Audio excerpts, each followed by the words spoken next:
Hello दोस्तों, आप सभी का मैं स्वागत करता हूं मेरे YouTube चैनल पे जिसका नाम है AKR पॉइंट। बात करेंगे आज के नई नोटिफिकेशन जो दिल्ली सब ऑर्डिनेट सर्विस सिलेक्शन 2021 के लिए नई रिक्रूटमेंट आ चुकी है दोस्तों। तो आइए एक एक करके आप लोगों को important dates, application fee, age limitation, total post, post wise vacancy detail plus category wise vacancy detail, हर एक चीज आप लोग को एक्सप्लेन करूंगा।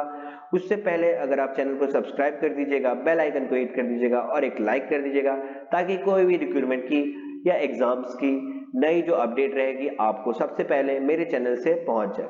तो आइए दोस्तों इंपॉर्टेंट डेट्स आप लोग को स्टार्ट एप्लीकेशन की बताऊं तो 15/3/2021 से रहेगी। लास्ट डेट जो रहेगी 14/4/2021 को रहेगी।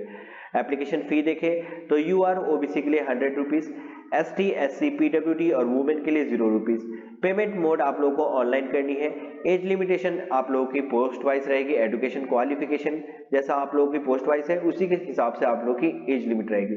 उसके बाद आप लोगों को टोटल पोस्ट बताओ तो टोटल पोस्ट आप लोगों की 1809 है टोटल पोस्ट। एजुकेशन क्वालिफिकेशन में देखें तो टेक्निकल असिस्टेंट के लिए आप लोगों को matriculation from equivalent from recognised board और डिप्लोमा चाहिए 2 साल का, वो भी साइंस डिग्री में। उसके बाद आप लोगों को बताऊं कि लेबोरेटरी असिस्टेंट में 12 पास फ्रॉम पीसीएम और पीसीबी होना चाहिए। असिस्टेंट केमिस्ट के लिए आप लोगों की बैचलर डिग्री होनी चाहिए, उसमें आप लोगों को केमिस्ट्री कंपलसरी रहेगा, प्लस आप लोग को मास्टर्स डिग्री भी रहना पड़ेगा, वो भी केमिस्ट्री में। उसके बाद आप लोग को बताऊं कि असिस्टेंट इंजीनियर के लिए आप लोगों की डिग्री इन इलेक्ट्रिक और मैकेनिकल इंजीनियरिंग में आप लोगों की डिग्री होनी चाहिए। उसके बाद आप लोग को जूनियर इंजीनियर की बताऊं तो degree in electric mechanical engineer और the year diploma in electric mechanical engineer plus 2 years experience in planning execution. उसके बाद आप लोगों की बताऊं तो ड्राफ्टमैन गार्ड 1 की रहेगी ग्रेड 1, उसके लिए आपको 2 years post qualification experience of preparing a drawing maps की रहना चाहिए। उसके बाद आप लोगों को बताऊं कि इसमें या फिर आप लोगों की 10th पास होनी चाहिए। उसके बाद आप लोगों की बताऊं पोस्ट असिस्टेंट पर्सनल असिस्टेंट की तो 12 pass age must qualified with minimum 60% marks आप लोगों की चाहिए, प्लस उसमें आप लोगों की टाइपिंग स्पीड भी होनी चाहिए, कंप्यूटर नॉलेज भी होनी चाहिए। उसके बाद आप लोगों की मेडिकल लाइन में जाए तो जैसे कि आप देख सकते हैं फार्मासिस्ट के लिए आप लोगों को आयुर्वेदा के लिए मैट्रिक चाहिए। उसके बाद आप लोगों की क्वालिफिकेशन चाहिए 2 years of government university recognition of Ayurveda. उसके बाद आप लोग को बताऊं कि फार्मासिस्ट में आप लोग की यूनानी के लिए मैट्रिक और इक्विवेलेंट एंड डिप्लोमा इन यूनानी pharmacy of not less than 2 years of government organization or from a group। उसके बाद आप लोग को बताऊं फार्मासिस्ट हेमोपैथी की आप लोगों की 10+2 with science subject and diploma in homoeopathy. उसके बाद बताऊं कि असिस्टेंट डायरेक्टर के लिए आप लोगों को मास्टर्स ऑफ बिजनेस एडमिनिस्ट्रेशन और इट्स इक्विवेलेंट ये जरूरी है। उसके बाद आप लोग को असिस्टेंट ग्रेड 2 के लिए बताऊं फॉर सीनियर सेकेंडरी 12 पास होनी चाहिए और आप लोगों की सर्टिफिकेट जो होनी चाहिए 50% मार्क्स हर एक चीज में होनी चाहिए, हर एक सब्जेक्ट में। उसके बाद आप लोग की जूनियर स्टेनोग्राफर इंग्लिश की बताऊं तो 12 पास होनी चाहिए। डायरेक्शन 10 मिनट्स में 80 वर्ड्स ऑफ इंग्लिश होनी चाहिए। उसके बाद आप लोग बताओ जूनियर इंजीनियर की इलेक्ट्रिकल की होनी चाहिए, डिग्री होनी चाहिए, degree holder in electric engineer. उसके बाद आप देख सकते हैं साइंटिफिक असिस्टेंट बायोलॉजी के लिए आप लोगों की मिनिमम जो डिग्री होनी चाहिए मास्टर्स होनी चाहिए इन जूलॉजी और बॉटनी और एंथ्रोपोलॉजी। उसके बाद आप लोग को बताऊं कि सिक्योरिटी सुपरवाइजर के लिए आप लोगों की मैट्रिकुलेशन और equivalent exam from a recognised board.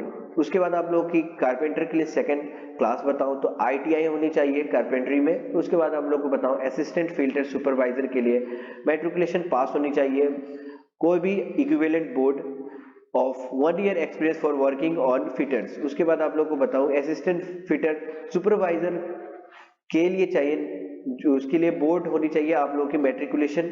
उसके बाद प्रोग्रामर के लिए बताऊं तो ग्रेजुएशन होनी चाहिए, उसमें आप लोग के should process a speed of dot less than 8000 keys depress press per hour for data entry work.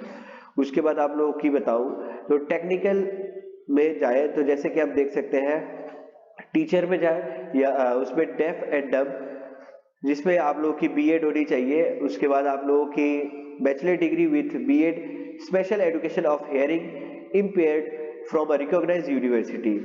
उसके बाद आप लोग देख सकते हैं स्पेशल एजुकेटर प्राइमरी के लिए आप लोग की सीनियर सेकेंडरी स्कूल सर्टिफिकेट 12 पास, 2 इयर्स डिप्लोमा प्रोग्राम इन स्पेशल एजुकेशन रिकॉग्नाइजेशन। उसके बाद आप लोग को टोटल पोस्ट बताऊं, हर एक पोस्ट वाइज तो देख सकते हैं, टेक्निकल के लिए, पब्लिक हेल्थ के लिए 2, प्रिंटिंग के लिए 2, सिविल में 10, केमिकल में 3, डिजाइनिंग में 2, ऑटोमोबाइल्स में 3, प्रोडक्शन में 1, मेडिकल इलेक्ट्रॉनिक्स में 3, हिंदी में 2। उसके बाद आप लोग ई एंड एम में 14, ग्रेड 1 में 16, प्लस आप लोगों की मैकेनिकल में 62, आयुर्वेदा में 24, यूनानी में 14, होम्योपैथी में 44।